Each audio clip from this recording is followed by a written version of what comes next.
गर्मियों में ना ये ओवरहीट होने की वजह से बंद हो जाती है और 33.1 किलोमीटर का जो है वो फिलहाल दिखा रही है ऑडोमीटर में सीएनजी में। पहले चली थी तो अभी बहुत तेज तेज ब्लिंक करेगा इंडिकेटर, फिर अचानक से सेटल डाउन हो जाएगा। वही जो चेक इंजन लाइट है ना वो आ गई थी। वो चेक इंजन लाइट अभी सस्टेन तो करेगी लेकिन गाड़ी अब ठीक हो जाएगी, चलने लग जाएगी, ऐसा लगता है जैसे रीसेट हो गई हो। दोस्तों आज मेरे साथ में है नेक्सॉन सीएनजी और आज हम इसका वैसे तो रिव्यू भी करेंगे लेकिन इसका माइलेज टेस्ट हम करने वाले हैं। आपको दो चार चीजें मैं शुरू में बता दूंगा कि क्यों ये मुझे पसंद आ रही है और क्यों ऐसी चीजें हैं इसके अंदर जो आज भी थोड़ी इरिटेटिंग फैक्टर रखती हैं। लेकिन उससे पहले ये रिक्वेस्ट रहेगी कि आप चैनल को जल्दी से सब्सक्राइब कर लो यार।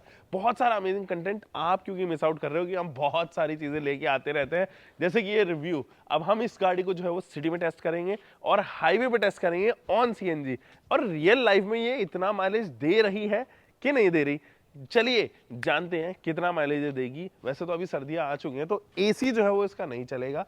विदाउट एसी आई बिलीव इसको जो है वो 23-24 के आसपास देना चाहिए। बट क्या कहता है इसका सीएनजी, चलिए जानते हैं। देखो टाटा नेक्सॉन जो है वो कुछ पैरामीटर्स में सच में बहुत बेहतरीन है। एक तो इसकी 5 star crash test rating, not safety rating, वो काफी अच्छी है और साथ ही साथ इसका लुक जो है वो काफी फिनोमिनल है। मतलब लुक के मामले में कोई भी कमी टाटा ने छोड़ी नहीं है। इसकी जो हेडलाइट यूनिट है वो स्प्लिट हेडलाइट है, कॉर्नरिंग लैम्प के साथ में आती है जो एक्चुअली कोई ऑफर नहीं करता है फिलहाल। आई थिंक XUV 3XO में आता होगा। और लुक के मामले में अनडाउटेडली बहुत अच्छा है। रात में लेके निकल रहे हो तो हेडलाइट भी अच्छी नजर आएगी। वैसे तो इस सेगमेंट में केवल दो ही गाड़ियां जो सीएनजी में ऑफर हो रही हैं, that is Nexon and Brezza. But इसका जो बूट है वो एक्चुअल में प्रैक्टिकल है। 321 लीटर का ये जो बूट है ना सफिशिएंट इनफ है। आप कितना भी सामान इसके अंदर लेके चले जाओ ये कभी परेशान नहीं करेंगे। And the best part is you also have a spare wheel. इसके बावजूद भी स्पेयर व्हील जो है वो नीचे लगा हुआ है, तो ये बूट के मामले में मैच नहीं है इसका किसी के साथ। गाड़ी के अंदर भी ना कुछ चीजें हैं जो आपको कभी कभी लगेगा कि यार क्वालिटी इश्यूज जो है वो है, जैसे कि अनफिट फिट एंड फिनिश कहीं ना कहीं जो है जैसे पैनल वगैरह पे आपको थोड़ा बहुत नजर आएगा। और ये जो पैनल है पियानो फिनिशिंग के साथ में आता है, इसके अंदर हैप्टिक टच नहीं है तो आपको फील नहीं होता ज्यादा टच वच करने में, आपको पता ही नहीं चलता कि आप बटन दबा रहे हो कि नहीं। दूसरा ये कहीं ना कहीं डिस्ट्रैक्शन का मुद्दा बनता है जब आप गाड़ी स्ट्रेट चला रहे हो और आपको शॉर्टकट्स नहीं पता, फिजिकल बटन्स नहीं है यहाँ पे, तो आपको शॉर्टकट नहीं पता रहता कि आपका हाथ जा कहाँ पे रहा है। ये जो स्क्रीन है no doubt it is one of the best screen in the segment, but गर्मियों में ना ये ओवरहीट होने की वजह से बंद हो जाती है। और आई बिलीव कि ये सीएनजी में भी क्योंकि कुछ ऐसा इंटीरियर्स में या फीचर में कोई चेंज जो है वो नहीं किया था, इस वजह से मुझे लगता है कि ये भी सेम ही रही होगी।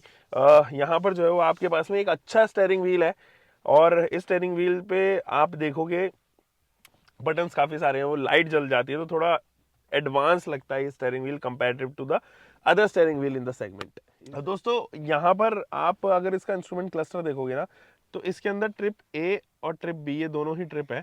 लेकिन when it comes to CNG तो सीएनजी की केवल एक ही ट्रिप है और सीएनजी में कोई भी डिस्टेंस टू एम्प्टी नहीं ऑफर होती है।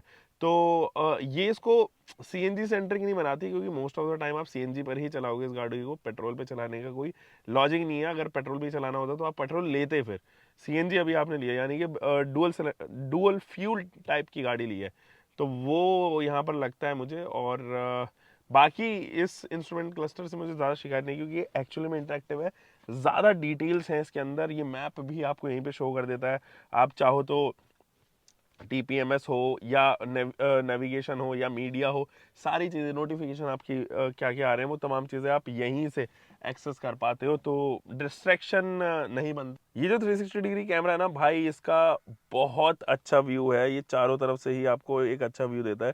3D पे अगर मैं, क्योंकि ये वाला गेट खुला हुआ है इसलिए यहाँ पे ब्लैकआउट हो रहा है, बाकी 3D व्यू भी इसका काफ़ी अच्छा है। 2D व्यू तो है ही, ये 2D व्यू जो है कुछ इस तरीके से दिखाता है, टॉप से कुछ ऐसा दिखाएगा, तो बहुत अच्छा है। मतलब लिटरली जो वन ऑफ द बेस्ट चीज़ इसकी फीचर्स में काउंट की जा सकती है वो होगा इसका 360 डिग्री कैमरा। चलो अभी तो फिलहाल इसको एक ड्राइव पे लेके चलते हैं।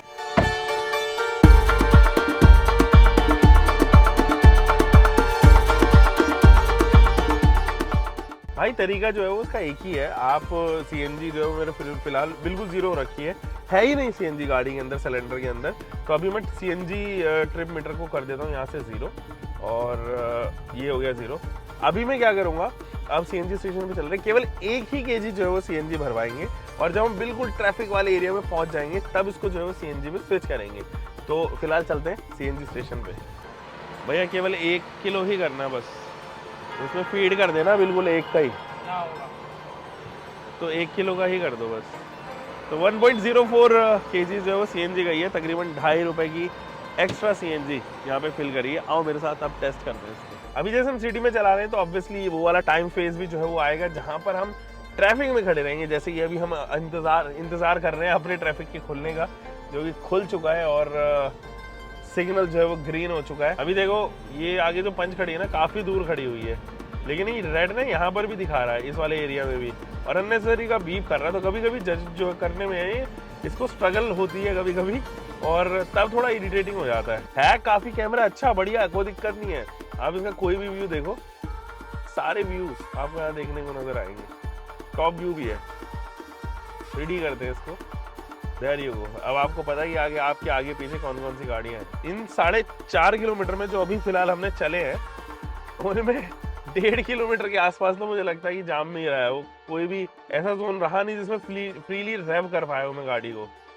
तो मुझे लगता है जितना भी माइलेज आने वाला है आज की वीडियो में या आज के टेस्ट में, वो बिल्कुल एक्यूरेट रहेगा। वो इस हिसाब का रहेगा कि अगर आप बम्पर टू बम्पर ट्रैफिक में भी चल रहे हो तो कितना माइलेज देने वाली है ऑन AC।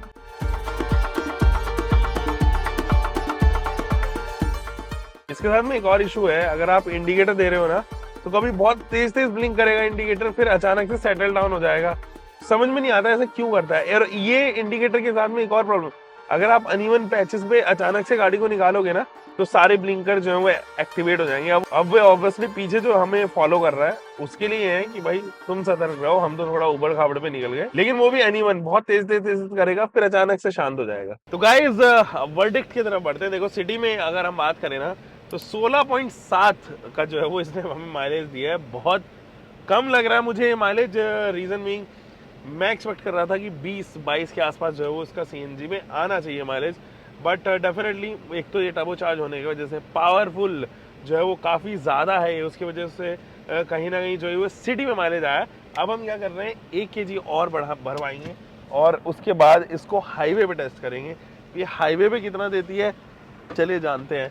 लेकिन 16.7 इज समथिंग जो हमें बम्पर टू बम्पर ट्रैफिक में मिला। मतलब most of the time 80% of the time गाड़ी जो है वो मतलब अंडर 20-25 किलोमीटर पर आवर की स्पीड पर ही चलती रही। अब में ये कोई जस्टिफिकेशन नहीं है, बट चली तो इतनी है गाड़ी। और मुझे लगता है कि अगर ब्रेज़ा इसके जगह होती तो कहीं ना कहीं यही जो माइलेज है वो 20 से 22 के आसपास जो है फ्लक्चुएट करता हुआ नजर आता। चलिए हाईवे पे चलते हैं दोस्तों। हम हाईवे के लिए 1 kg CNG भरवाते हैं, केवल 1 ही किलो मिल जाता है। कैरियो को दोस्तों 1.05 kg जो है वो अभी आ चुकी है। चलो चलते हैं इसको हाईवे पे लेके।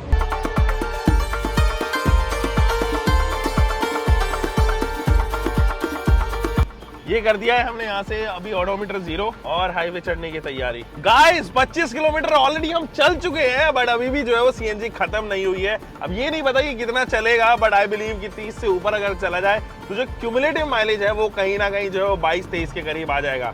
There you go. हम और चलाते हैं गाड़ी को दोस्तों। 31 किलोमीटर हम ऑलरेडी चल चुके हैं। अब स्टेट हाईवे पे आ गए। ईस्टर्न पेरिफेरल हमने छोड़ दिया है और स्टेट हाईवे से मुझे उम्मीद है अभी 3-4 किलोमीटर और चल सकती है।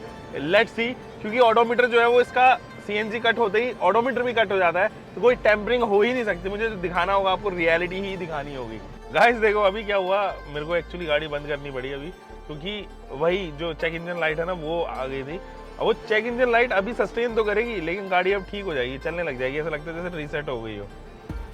अभी भी CNG भी चल रही है वैसे। तो दोस्तों फाइनली जो है वो गाड़ी हो चुकी है अब पेट्रोल पे, और 33.1 किलोमीटर का जो है वो फिलहाल दिखा रही है ऑडोमीटर पे CNG पे। पहले चली थी 16 किलोमीटर 16.7 और अभी जो है 33.1। तो इन टुगेदर अगर हम 33.1 को जोड़े 16.7 में तो ये आता है लगभग 50 किलोमीटर। तो अगर हम एवरेज निकालें तो गाड़ी चली है 25 किलोमीटर पर kg पे। And it is actually comparable when it comes to highways ना, तो ये एक्चुअली बीट करने में सक्षम है ब्रेजा जैसी गाड़ियों को। तो एट पार्क जो है वो इसका माइलेज जरूर आएगा ब्रेजा से, लेकिन सिटी में जरूर ये थोड़ा डिसअपॉइंट कर रही है। 16.7 का माइलेज इज समथिंग जो हम CNG गाड़ियों से एक्चुअली एक्सपेक्ट नहीं करते हैं, वो पेट्रोल की गाड़ियों से जो है वो ज्यादा फेवरेबल होती हैं।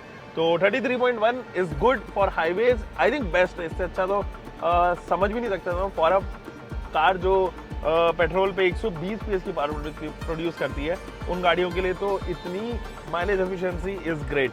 तो good job done by Tata air. उम्मीद है कि आपको ये वीडियो आई होगी पसंद आए तो लाइक करना, शेयर करना। Take care guys.